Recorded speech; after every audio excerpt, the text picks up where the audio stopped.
The House of Policy Committee will come to order. Would the clerk please take attendance? Chair Neely. Here. Representatives Farhat.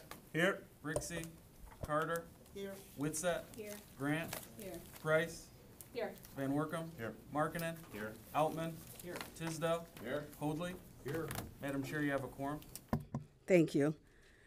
Vice Chair Farhat makes a motion to adopt the minutes from September 6, 2023 meeting. Without objections, the minutes are approved. For today's agenda, we will have votes on House Bill 4530, 4531, and Senate Bill 127, testimony and vote on House Bill 4553, 4554, and testimony on House Bill 4724, and testimony on House Bill 4966 through 4970. Now we would take up testimony on House Bill 4966 through 4970. Rep. Young.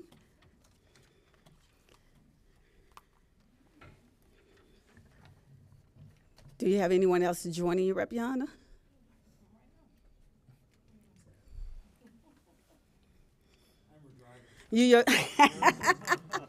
Welcome to Tax Policy, Mayor Duggan. You are my second favorite mayor. My first favorite mayor is behind you there. When you guys are ready, you may start.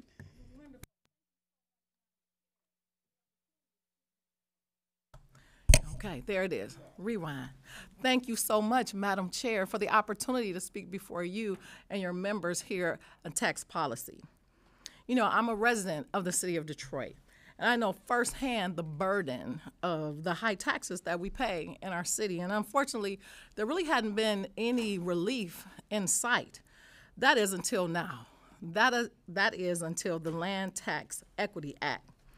It's a step in the right direction towards equity to make the heavy load of property taxes in Detroit shared more evenly across the board. Detroiters pay some of the highest property taxes in the state. I met a young lady who came up to me in a community meeting, and she says, "I'm so glad you guys are doing this, but you got to even do more." And I'm like, man, we got to start somewhere. But I was excited to hear, because she just moved back from the suburbs to the city. She wants to be in the city. And this is a way for us to show Detroiters how much we care. So we pay some of the highest property taxes. Meanwhile, they are those who own vacant properties, abandoned properties, and parcels, and parking lots, and scrap yards, who literally pay pennies compared to the rest of us. In my former life, I used to be a district manager. Mayor knows all about that. District manager, and there we were called the blight managers. And that was our primary task, like to fight blight and improve the quality of life for Detroiters. And so the abandoned and vacant commercial properties and even residential properties just continue to be eyesores and continue to be magnets for illegal dumping. And guess what? The city spends, I can't even imagine how much money on trying to constantly clean up these spots. And at some point, we just had to ask ourselves, when are we going to stop the insanity when it comes to that? When are we going to decide to do something different? And as a result, we're here today, again, talking about the benefits of the Land Tax Equity Act.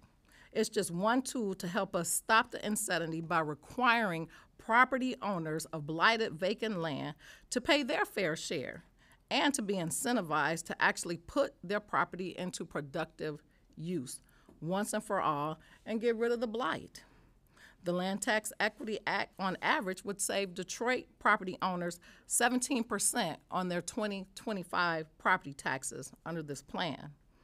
Over 95% of Detroiters could see their property tax bills decrease under this act, and guarantees that Detroit homeowners will get no tax increase under this plan. Now, it's come to my attention, and every time I go, I say, well, what about the renters? What about the renters, Representative Price? Well, the renters don't have anything to worry about because they're not the property owners. Now, the one thing we aren't able to do in this legislation is when the landlord does get a reduction, make him pass that on to the renter. I wish we could do that, but we can't do that right now. But I just wanted to go ahead and make certain that renters understand that they're okay, that nothing should really change for them under this proposal. We also looked at our urban farms and our urban farmers and owners of community gardens and community spaces, and they're going to be held harmless. They should not see any type of tax increase. And this was very, very important to me because I represent a community known as Brightmoor, and that's all we have are urban farms and urban and open spaces that people have taken and turned blight to beauty, and they should be okay. I'm thankful today for the support and the leadership of our speaker, Speaker Joe Tate, my caucus colleagues, my colleagues that are on the bill package with me, and for my mayor who is here. We're all united and committed to restoring property tax equity to all Detroiters. Bottom line, and this is the bottom line, property tax bills for Detroiters need to come down. The Land Tax Equity Act does just that, lowering Detroit's taxes, putting our city on par and competitive with surrounding communities like Southfield and Ferndale and Warren and Grosse Pointe. Just have some fair tax rates. What's being proposed today, the Land Tax Equity Act, is laser focused on helping Detroiters keep their hard-earned money in their pockets by way of a property tax reduction. And again, if we continue to do nothing, we'll continue to get the same results. I believe it's time that we put Detroit first. I believe it's time we put residents first. Detroiters happen to be folks that have this saying, nothing about us without us. And so this is enabling legislation. Detroiters get the final say. We're not doing anything against their will. They will have the opportunity to weigh in on this and to see, do I want to cut or do I want to stay and continue to do what I've been doing and continue to get the same results? And so I would urge and welcome your support and the support of your colleagues on this legislation. Thank you so much, Madam Chair. Mr. Mayor? Well, thank you, Madam Chair. In light of Representative Young's outstanding presentation, I will be brief. I want to thank Representative Farhat before he leaves, Representative Whitsett, and Representative Tyrone Carter, who have also joined in sponsorship on these bills. We have got the Detroiters who are plugged into the neighborhoods and who understand. Over the years, there's been many times the city of Detroit has been up to this legislature asking for help because they were in financial trouble. We're in a very different situation today. We've had 10 straight balanced budgets. The city is growing, and we're not here asking for you to give us anything. We're asking for the tools to fix something ourselves because the high property tax rates are choking this city. They're choking off small businesses, they're choking off new housing, and they are a terrible imposition on our residents. The average homeowner in Detroit's paying 67 mills, and yet if you go to Southfield, Warren, Grosse Pointe, they're in the 53, 54 mil area. Our residents are having to pay significantly more. And then you look at what's happened with vacant land, which there's so much of it in the city, it has almost no value. The average owner of a vacant residential lot in the city pays $30 a year in taxes. And as a result, there are 30,000 vacant lots owned by private owners who pay their $30 every year to keep it as speculators, hoping someday somebody's going to want to put a big auto factory on it or a housing project, and they are going to get rich. Those 30,000 lots, they don't cut them. The city cuts them 5 times a year. They don't pick up the trash. We pick up the trash. And so when we looked at this, we said, here is a way for us to cut the millage on every improvement, every building, every improvement in the city, 14 mills, double the tax on the underlying land. It means, as Representative Young said, 97% of Detroiters, homeowners get a tax cut. Nobody gets an increase. The folks who probably should have borne more of a burden bear more of it. And here is the thing about it. We just want the right to make our own decision. And I know how jammed your agenda is this session. And the timing of this, the reality is this. We want this cut to take effect in the July 2025 tax bill. By state law, the assessor has to send out the assessment notice in February of 25, which means it takes a year to get the assessment rolls ready. We need an election by the voters of Detroit on the day of the presidential primary to give us that year. And then if you just back up under the election code, that means Detroit City Council has to vote by November to place it on the ballot.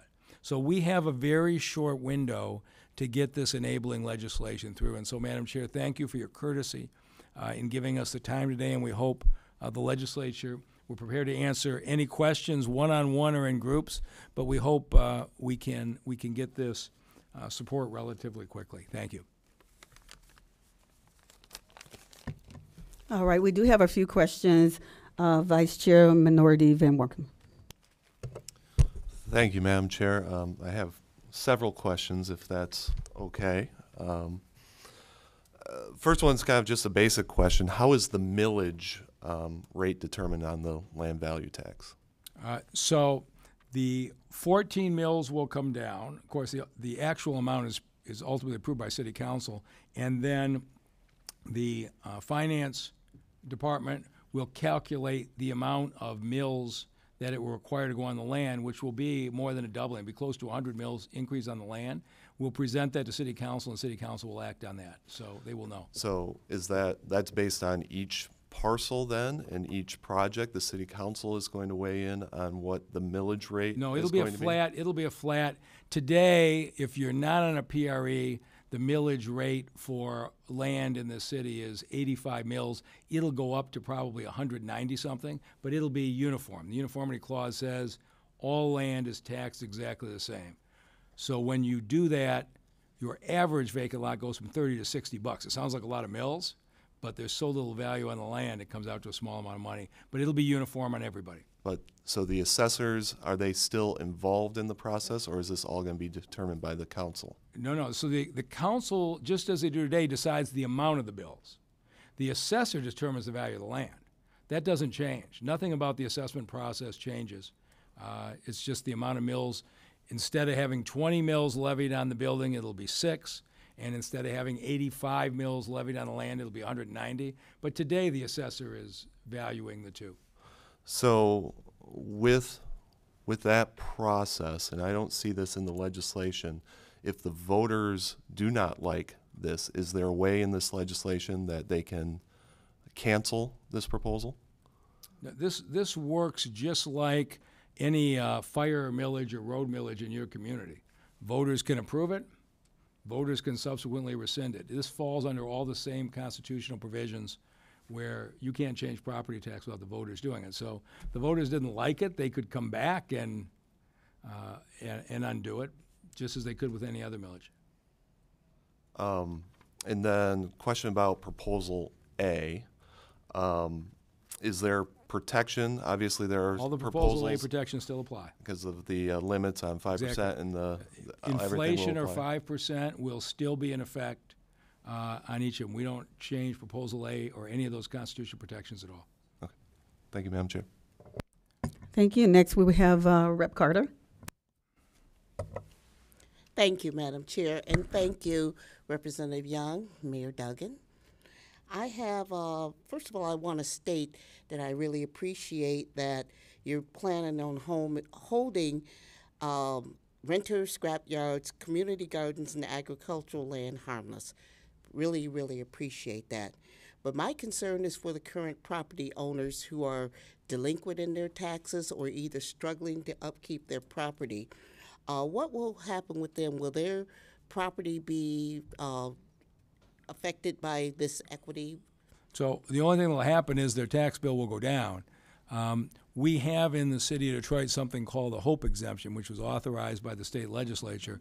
But we have about 10,000 homeowners who are senior citizens below the poverty level. Mm-hmm. They do not have a tax bill. They're exempt. That does not change. So it won't change for them. Anybody who is in the delinquency, we have very few owner-occupied houses anywhere in the delinquency process, so few that the treasurer actually canceled it this year. But what will happen in the future is the size of the tax bill will go down, and that's good for everybody. Okay, thank you, Mayor. Thank you, Rep. Now we have Rep. Tisdale. Thank you, Chair Neely. If this program is effective for the city of Detroit, would you be willing to, or I guess with the sponsor, or is it something you would look at opening to other communities? So The bill as drafted allows any community to opt in. Whether you want to make this Detroit only, say cities over 500,000, or whether you want to opt in, to me is up to the legislature. But I think as you propose it, it's opt in, isn't it? That's correct. That's up to us, Representative, how we want to have the final version. But currently, it's opt-in. So any city that would see a benefit of doing this would have an opportunity to do the same thing, take it before their local government for a vote of the people. That would be okay with the city of Detroit not making it exclusive. Now, as far as we're concerned, everybody should have a right to make their own decision. You almost would need to have almost the highest property tax rate. We're not going to make money by cutting the property tax rate. Most of our revenue comes from the income tax, and I believe business and people will move in, and we will make the revenues up in the long run, the income tax. You almost need to be a city that has a very high property tax rate, has an income tax, and has land worth almost nothing. I know Mayor Andy Shore has looked at this, and it doesn't work for Lansing. Other mayors are looking at it. But as far as we're concerned, anybody it works for is fine with us. Or if it causes people anxiety, we don't care if it's Detroit only. It's really a legislature's decision. Thank you. Rep. Grant? Thank you. And thank you for your testimony on this. I do have one question. Are there any carve-outs or I understand the overall pretense for abandoned property, but also given the timeline for construction and the cost of construction and things right now, I know in my community we're really focusing on having more local, small-scale developers who are right from the community, and they have higher hurdles to cross to really get land from the abandoned, off of that role into use. And something like this could be a hurdle for them. So are there carve-outs for people who may own one property, a small property, and they're actively working to move forward? So the uniformity clause of the Michigan Constitution does not allow us to have carve-outs. Everybody has to be levied equally. But to accommodate exactly the issue, and of course this is good for small businesses. This drops the property tax on their businesses, on the buildings 17%. So this is good for small business. The great majority of small business retailers get a significant cut, but we have just added under our new economic development director, Hassan Beydoun, a deputy director of small business whose job it is full-time to help our small businesses work through the things that are barriers, but we can't do it with non-uniform tax levies. Okay, and just to clarify, I'm sorry on my end, not small businesses, but small-scale developers, so people who are owning these abandoned properties and want to redevelop them, but the process may take them longer because they're not a big company. So you guys will have someone in place to work with them. So what will happen immediately, and we already are having these conversations, of course, you have people who have sat on abandoned apartment buildings for 15 and 20 years depressing the neighborhood because the taxes were virtually nothing. As they renovate that, they're going to get a huge break. They get a 17% cut on the improvements. We're happy to facilitate as we are now, but as far as I'm concerned, this is what we want. We want them to be financially incentivized not to abandon this property but develop it, and we will support them, but the 17% cut will be their best support.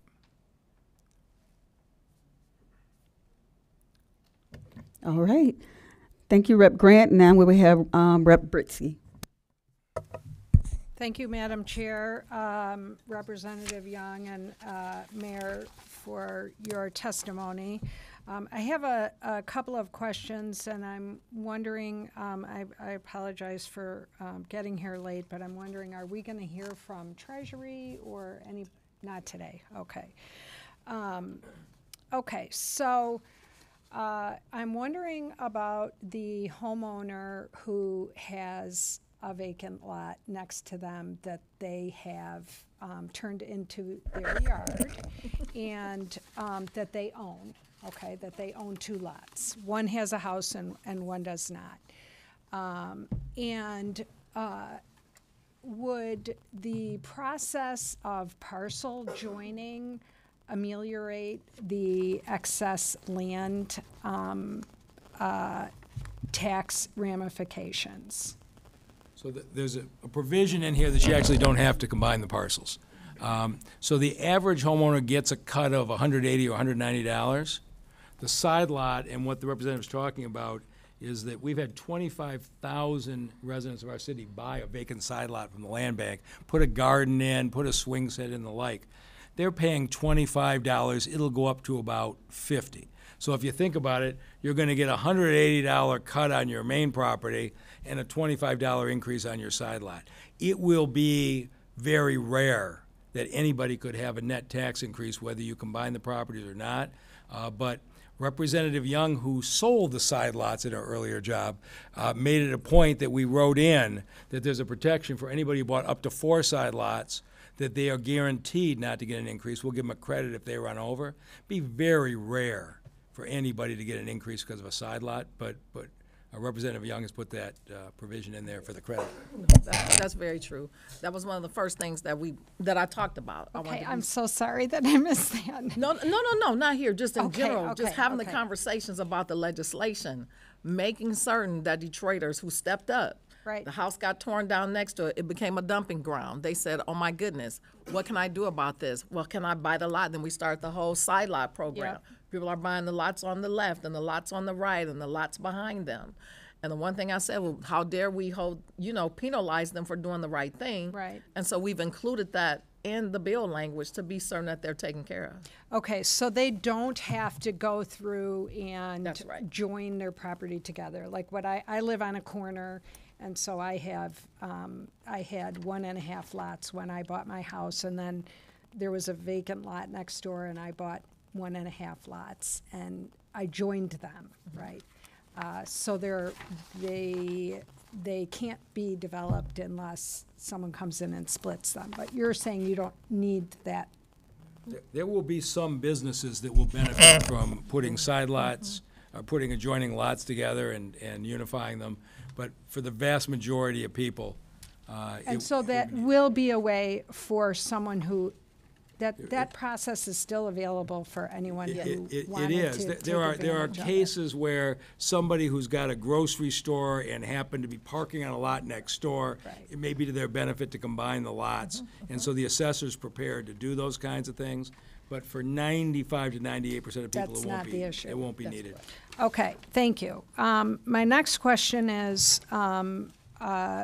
regarding the uniformity clause. Is there any anticipation that that this will be challenged in court if it's put into place because of the uniformity? We assume everything is challenged in court. So I'm not promising anybody that, but no, we are on, we believe, rock solid legal ground. The original proposal that I made in May was a much bigger cut that would have taken the state's 6 mil levy. And people argued that you would have a non-uniform issue if the state levied 6 mills every place, but Detroit in this way. And so the lawyers went through and vetted this, and we feel very confident of the position of this new approach. And I'm sure you'll get legal guidance, but we feel like we're on very strong ground, and I will still bet you somebody will sue us. Okay, and do we have any idea of the cost of implementing this to the state? Shouldn't cost the state anything. That's right. I know you and I talked about that. Fiscal analysis, we'll be getting a fiscal analysis next week. If I'm right and there's more businesses, the state will pick up income tax, sales tax, corporate taxes, but no, there's no cost to the state in this process. Okay, then, I think that's all for now. I might have a couple. Okay. Thank you, Rep. Britsy. Next, we have Rep. Outman. Thank you, Madam Chair, and Rep. Young and Mr. Mayor. Thank you for being here. I need some clarity on a comment made from Representative Carter regarding scrapyards. I think she just misspoke. Scrapyards are not exempt. That's my question. I'm reading here that they're going to see a 50% increase in property taxes. That'll be an average. All right. My question continues: Are are scrapyards not legitimate businesses? I mean, this seems like we're picking winners and losers here. And We absolutely do not pick any winners or losers. We are going to levy on every square foot in the city exactly the same millage. We But- don't pick winners or losers, but if you look at what's happened in the city of Detroit over the years, because there is virtually no value in the land, you've got 3 movie theaters, 20-some grocery stores, and 420 scrap yards and auto yards. Because why? They could spread over the land at virtually no cost. We've cleaned a lot of it up, and our scrapyard owners we have today are good. They're doing a good job. They're honoring the code. I don't have any problem with them. It's just a function of how many acres they have. They tend to be spread over more acres, and so as a result, their taxes go up. Their taxes are still a lot lower than if they were out in the suburbs, where the value of the land would have been a lot higher, but they won't be next to nothing anymore. okay. Madam Chair, can I ask one more question? My next question is, are you open to giving credits to developers that are in the process of pulling permits? In the process of pulling permits, well, it's not something that we have looked at. I get lots of people who pull permits who don't build. I don't know if I want to incentivize that. If you've got an idea, I'm willing to sit and talk about it, but it's not something we've discussed. Understood. Yeah. Thank you. Now we have Rep. Woodsett. Hi, thank you, Representative Young. Thank you, Mayor. I wanted to ask if you could address NEZs. There seems to be some questions regarding those, and if this is going to affect them in some type of negative way. What is the impact for NEZs? So for those who aren't familiar, the state allows the cities to take up to 15% of their homes and put them in a special district called the Neighborhood Enterprise Zone District, which means you can cut half the city taxes and half the county taxes. So in the city of Detroit today, 100,000 homeowners pay 67 mills, 9,000 homeowners pay 53 mills. For no logic other than the city council put the boundaries on them pursuant to that. That is an inequity that I think most people feel isn't right. And of course, it is the wealthier neighborhoods that have got the 53 mil lower levy. What we are saying is this: the NEZ is a 20% cut, the land value tax is a 17% cut. So you do a little bit better under the NEZ. We're saying if you've got an NEZ, you keep it. Problem is your NEZ only lasts 15 years. And most of them went in 2007, 2008, 2009, so a lot of them are coming due. You keep your NEZ for your 15 years. At the end of the 15 years, you would just go to the permanent 17% cut under the land value tax, and we wouldn't do any future NEZs. We would get the entire city on a uniform structure. So if you have an NEZ, you keep it, and you get the benefit of whichever tax is better for you. All right, thank you, Rep. Holdney. Thank you, Madam Chair. Thank you, Representative and Mayor Dugan, for being here today. My question is regarding parking, and it's explicitly listed in your proposal here and in the bill. And of course, for those of us that travel to Detroit to witness our marvelous Detroit Lions, Tigers, Wings, and attend concerts, parking is a premium. And my question would be, how are those properties currently assessed? Would their income also be subject to city income tax? And then, third in that series of questions would be back to the picking winners and losers, and if this would benefit large developers or parking garages over those what would be referred to as small businesses. And then an unrelated question, if you will, would be how strongly you feel with city council. Again, so city council will have the opportunity in November to decide whether the place is on the ballot. When you tell 97% of Detroit homeowners they're going to get a 17% property tax cut, and should they have a chance to vote on it, I'm pretty confident that will not be a difficult vote when that comes. But let's again back up to parking lots. There are no winners or losers. Everybody is going to be assessed exactly the same number of mills on their land. Today, the taxes on land in this city are extremely low. And you've probably seen the studies where Detroit is closest to the highest in the country percentage of downtown that is surface parking lots. You don't see the number of surface parking lots in other major cities in the country. Why? Because we made it financially attractive for you to leave a surface lot there and be taxed next nothing. They do pay income tax to the extent they report the cash sales of the parks and they pay their income tax. In theory, they're paying income tax on the employee collecting the money. They're, in theory, paying a corporate income tax. But here's what you want. We're already hearing the conversation.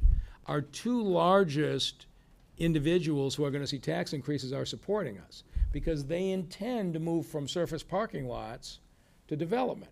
Today, we financially incentivize it to keep it a parking lot. Under the new plan, you should be building on that site. That's what real cities do. And so those who stay surface lot will pay a higher tax. I don't know if your bill will go up from $60 to $65 to see a Lions game. I'm hoping that people still want to pay that kind of premium for the Lions as they do right now. It may go down in the future if it doesn't continue that way, but right now it's good. So what, may it go up $5? Yeah. But what you're more likely to see is the kind of development we're seeing at Huntington Place, where they built 8 stories of structure and then a 20-story building on top of it. That's the way real cities build, and that's what we want to see more of. Great, thank you. And because they are currently assessed with the improvements, if they have like a guard shack, Yep. And the, asphalt. even the asphalt and the striping. So the reason they show a 50% increase on average versus the 100% pure vacant land is the amount of improvement they have done. So as I say, we didn't pick out the 50, we're just averaging this. But the more improvements you have already, the better you do. The less improvements you have, the more your taxes go up. And that's what we should be doing, right? We don't want to leave that land vacant. Thank you. Thank you. And this would be our last question. Rep. Britzy. Thank you, Madam Chair. So one of the, Rep. Young, you talked about who does this apply to, and you say anyone can use it. I think that there might be communities that would be concerned about it being implemented as a way to force farmers out. So I guess I would be one representative that would be interested in maybe seeing that limit put on for cities over 500,000. And that was what I wanted to say. Okay. Sounds like a comment and not a question, but again, that's why we're here. That's the nature of having testimonies and hearings to find out, get questions answered, asked and answered. So we'll absolutely look at that. As the mayor already said, we're open to that. It can be Detroit only, it can be for the state. It's whatever the legislature decides, and that's what we're here to do. Thank you, Representative Brixey. All right. I just want to thank you, Rep. Young, for bringing this before us, and Mayor Duggan. It's always a pleasure to see you. Thank you both. Now I'm going to read in the cards. The cards that I'm reading, they do not wish to speak but support the bill. Invest Detroit, Urge Development Group, Jose Development LLC, Roxbury Group, Southeast Michigan Council of Government, and the City of Ann Arbor. Now we would take up House Bill 4530, 4531, and Senate Bill 127. Rep. Farhat has an amendment he would like to submit from our previous meeting on House Bill 4530 that he would like to discuss.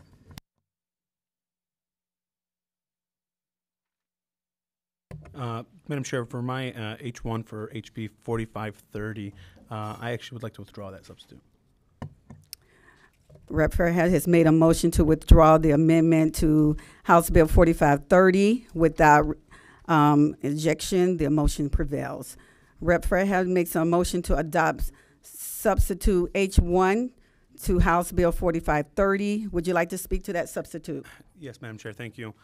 This substitute clarifies the process for determining whether an organization's primary purpose is to provide overnight accommodation, food, or meals to persons who are indigent, per the bill language, rather than having Treasury making such a determination upon the request of the organization based on case-by-case research of an organization's finances and activity. The bill allows an organization to self-attest that its primary purpose meets the standard, which is further defined in the new language. In order to claim the credit, the substitute requires the taxpayer to have a written acknowledgement from the organization that includes, among other things, the amount and the date of the contribution, the organization's attestation of its primary purpose, all to help streamline this process and reduce the burden on Treasury. The substitute also changes the implementation date to be tax year 2024 instead of year 23, as the 2023 tax forms have already been in development. Thank you. Would the clerk please call the vote for the substitute? On the motion to adopt the substitute, Chair Neely? Yes. Representatives Farhat? Yes. Brixey? Yes. Carter? Yes. Witset? Yes. Grant? Yes. Price? Yes.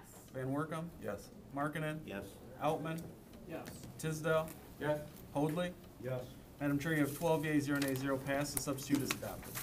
Thank you. Rep. Graham has an amendment that would like to be offered to House Bill 4531.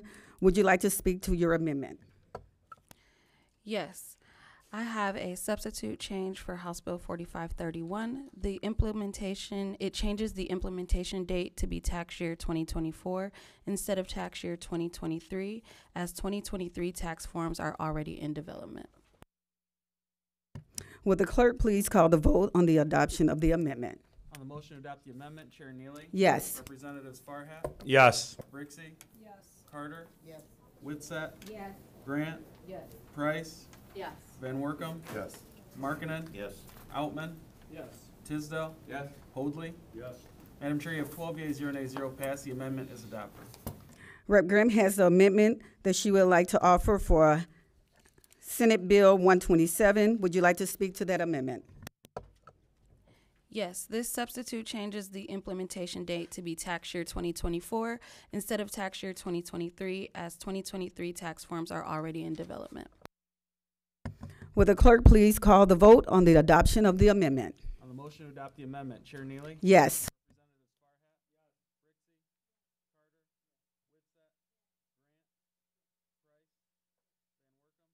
Markkinen? Yes. Outman? Yes. Tisdale?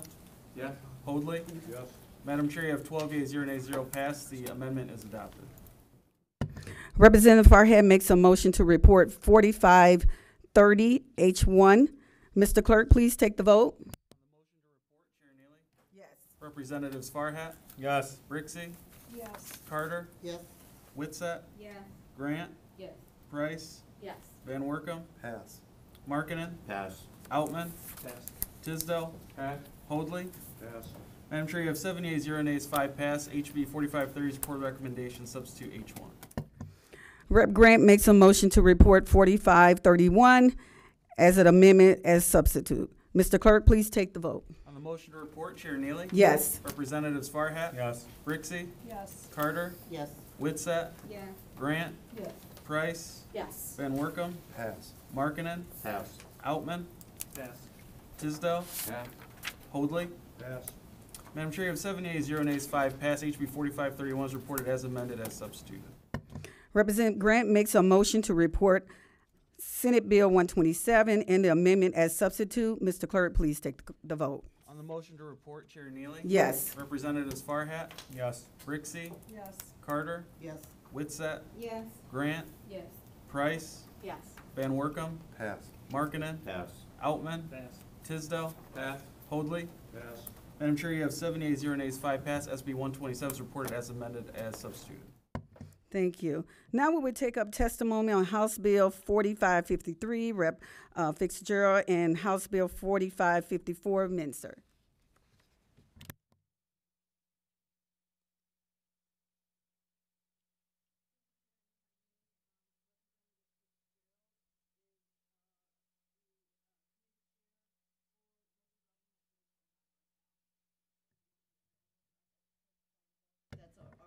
That is okay. You can start whenever you're ready. Committee members, thank you for testimony on this package of bills that would reimburse municipalities for revenue lost from expanded small business personal property. Can you tax hit your exemption. mic for me, please? Thank You you. want me to start over? No, all right, thank you. This year, under previously passed legislation, a greater number of businesses will qualify for the personal property tax credit as the limit of eligible personal property increases from 80,000 to 180. However, at this point, no mechanism exists to administer the expansion or to reimburse local governments for the decrease in revenue. So we have a package of bills. House Bill, Representative Fitzgerald has House Bill 4553. I have 4554, and there is Senate Bill 331 from Senator Hertel this package will amend the personal property tax law and again help reimburse local communities. This bill package is beneficial for Michigan businesses. It expands personal property tax relief for small businesses and helps reimburse the local governments. Small businesses are important for our local communities' economies, and nothing can replace the unique and quaint experience of shopping locally. This bill is for them and for their success. House Bill 4553 amends the Michigan Trust Fund Act to create the Local Government Reimbursement Fund in the state treasury and to allow the department to disperse funds to compensate municipalities for revenue lost under the small business taxpayer personal property exemption. House Bill 4554 would amend the Use Tax Act to require $75 million in use tax revenue to be deposited into the Local Government Reimbursement Fund each fiscal year. These bills support mom and pop shops while also providing funds for our local governments to continue to keep our communities safe, secure, and thriving. The many shops in all of our districts and communities, these bills will relieve the burden on some of the wonderful people and business owners of Michigan. I am especially grateful to support them and small businesses across the state. These tax exemptions will help Michigan small businesses, but as legislatures, it is our role to balance these benefits with the costs they bring to local units of government. Municipalities are responsible for providing police, fire, sanitation, road services, among other community needs, and it is vital that they are made whole. This legislation strikes a much-needed balance between small business and communities across the state. Senate Bill 331, which is part of the package, would require taxpayers possessing eligible personal property to annually file the statement of assessable personal property with the local assessor and file a statement prescribed by the Department of Treasury attesting to the value of industrial and commercial personal property that is owned, leased, or possessed by the taxpayer, among other changes. These bills taken together as a package puts a process together that supports small business continued growth while also protecting the ability of local governments to provide vital services. Again, the Department of Treasury will expend the money to compensate municipalities.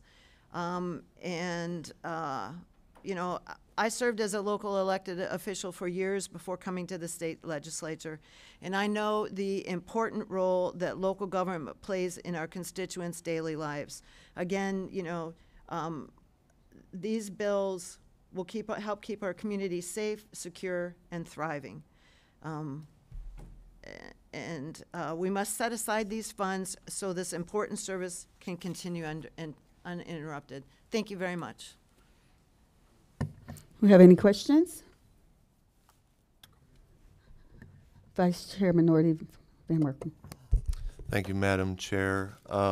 Thank you for your presentation. I've got a question. I mean, we kind of already have a system in place for this with the LSCA, the Local Community Stabilization Authority, that brings in these dollars that are used to reimburse for the PPT and what is lost. Do you know the status of those funds, and if those are, if there are extra revenues, would that be a better place to use those dollars rather than to create another fund? I don't know that's part of Representative Fitzgerald's bill, but I can tell you that this bill will help reimburse the local communities for the loss of the personal property tax exemption increase. Yeah, but with that fund already in place, created by the LSCA, is this needed, or are those funds already flush with cash to be used for something like this? I don't know of that fund. Thank you. All right, thank you so much for testifying before us today. Next, we have Treasury Peter Moran that wants to speak. Oh, do you want I stay?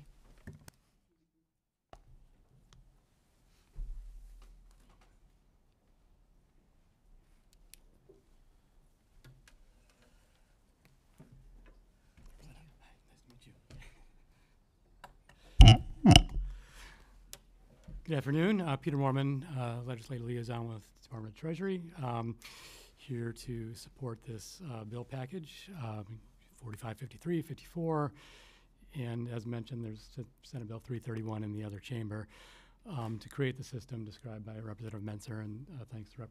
Menser and Rep. Fitzgerald for their sponsorship and leadership on this. So just a little bit about the history on this. These three bills are reintroductions of Senate Bills 1060 through 1062 that were introduced last year. They actually passed the Senate unanimously, but as time ran out, the House wasn't able to take those up last session. So as mentioned, in Michigan, businesses are exempt from personal property taxes if the combined true cash value of their property in a particular municipality is under a certain limit. And PA 150 of 2021 increased that limit from 80,000 to 180,000, providing tax relief for small business taxpayers.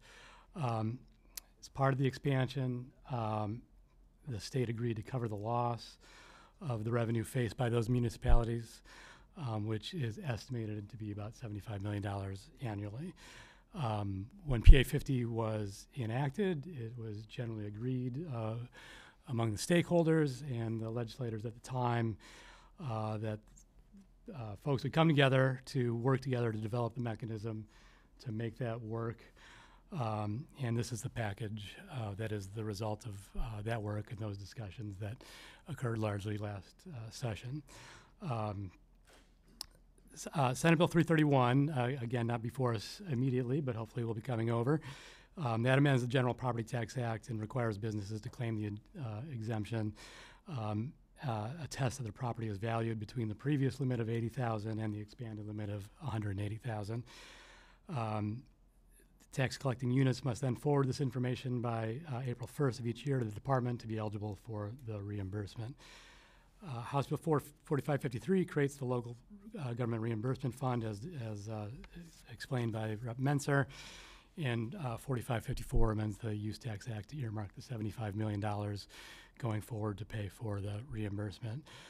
So these bills are necessary to implement the FY24 budget that was enacted. This is assumed in the budget. The $75 million. So thank you again to the sponsors, Chair Neely, for moving this important legislation through. It does need to be enacted before December 31st, so then that the municipalities won't be negatively impacted by this policy change. So welcome any questions. Rep. Brixey. Thank you, Madam Chair. Thank you, Mr. Mormon.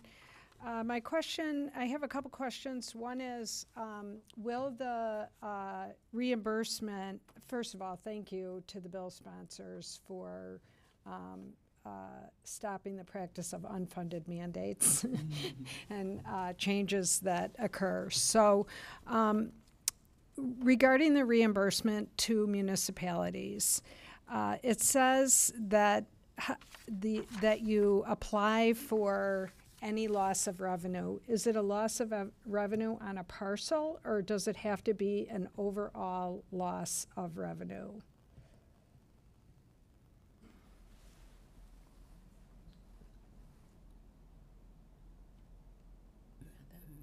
Yeah, I'm just start processing the question. So the municipalities would aggregate, as I understand it, would aggregate the new exemptions generated by the increase to 180,000 and forward that information to Treasury. So any loss of personal property revenue from personal property parcels would be able to be recouped, or does there have to be a net loss to the municipality in order to? It's not. It won't be based on the net loss of personal. Not this time. That's Correct. different than before. Correct. So this is in.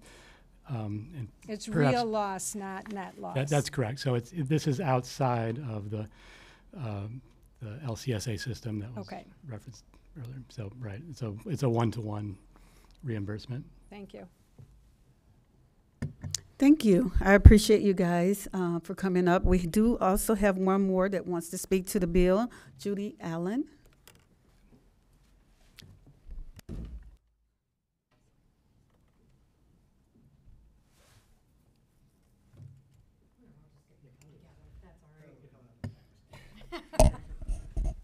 All locals together.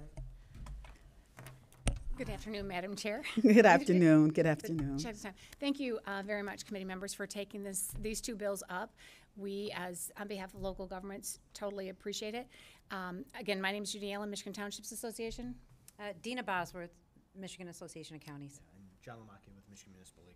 We just wanted to put some context with this if we can, and we'll try and be as brief because I know you only have a few minutes left.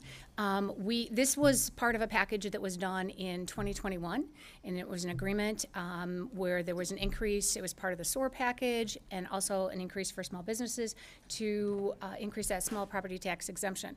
The agreement at that time was there was no vehicle bill to hold locals completely harmless, so there's an appropriation made of $75 million. And it began in the 2023 tax year, the current year we're in.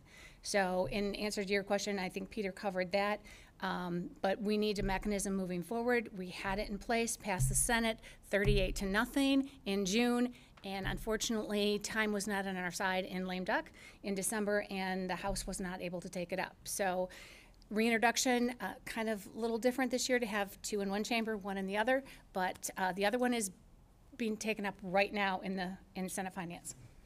I just wanted to answer a question and explain something hopefully simply that is really very complicated. But when we first did personal property tax exemption, that calculation for our reimbursement was based on what we were receiving at the time. And then through the LCSA, we get reimbursed for our losses, right? But that base year and then your losses, and this is industrial personal property tax. But if you think about the different types of property in municipalities, they're not all just industrial, manufacturing, personal property. We also have commercial. And so the way that calculation, this is simplistic, but the way that calculation works is that if you have a growth in commercial personal property, that means your losses are reflected differently. So your losses associated with the manufacturing personal property. And so that gap is what I think you're referring to as excess funds, but it's not really excess funds in the LCSA. That calculation allows your communities to actually grow without taking more of a hit from the loss from industrial personal property. And so this mechanism now that is an increase in the small business exemption created a different pot, and we can't go back to the original date with our baseline. This is now something new, and it would completely mess up the whole formula if we went back and just threw it into that calculation. And so now we need a new mechanism in order to do that math and then reimburse locals. Hopefully that was simplistic enough. It was. Thank you so much. And thank you all for coming and testifying. We always appreciate seeing you, Judy. And thank you, Rep. Nipser. All right, we're going to move forward. Can I just ask, did that answer your question? We'll probably have some follow-ups. All right, thank you. Now we have Rep. Whipsett makes a motion to report House Bill 4553. Mr. Clerk, please call the vote. On the motion to report, Chair Neely? Yes. Representative Farhat? Yes. Rixey, Yes. Carter, Yes. Witset, Grant, Yes. Price, Yes. Van Workum, Pass. Markkinen, Pass. Outman, Pass. Tisdale, Pass. Hoadley. Pass. Madam Chair, you have 7 yeas, 0 nays, 5 pass. HB 4553 is reported recommendation. We have a conflict sub for House Bill 4554. Rep. Carty makes a motion to adopt substitute H1. Would you please take the vote? On the motion to adopt the substitute, Chair Neely? Yes. Representatives Farhat? Yes. Rixey? Yes. Carter? Yes. Witset? Yes. Grant? Yes. Price? Yes. Van Workum? Pass. Markkinen? Pass. Outman? Pass. Tisdale? Pass. Hoadley? Pass. Madam Chair, you have 7 yeas, 0 nays, 5 pass. The substitute is adopted. Thank you. Rep. Carter makes a motion to report House Bill 4554 H1. Mr. Clerk, please take the vote. On the motion to report, Chair Neely? Yes. Representatives Farhat? Yes. Rixey? Yes. Carter? Yes. Witset? Yes. Grant? Yes. Price? Yes. Van Workum? Pass. Markkinen? Pass. Outman? Pass. Tisdale? Pass. Hoadley? Pass. Madam Chair, you have 7 yeas, 0 nays, 5 pass. HB 4554 is report recommendation, substitute H1. Thank you. Now we'll take up testimony on House Bill 4724. Rep. Price.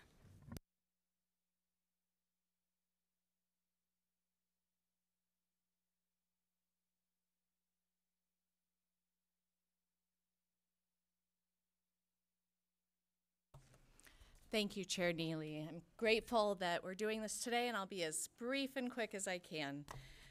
House Bill 4724 amends the Income Tax Act of 1967 to provide 100% disabled veterans who rent and their widows or widowers an income tax credit to offset 100% of the estimated property taxes on their homestead. This bipartisan legislation is a reintroduction of a bill that passed Tax Committee in 2017 with unanimous support from both Republicans and Democrats.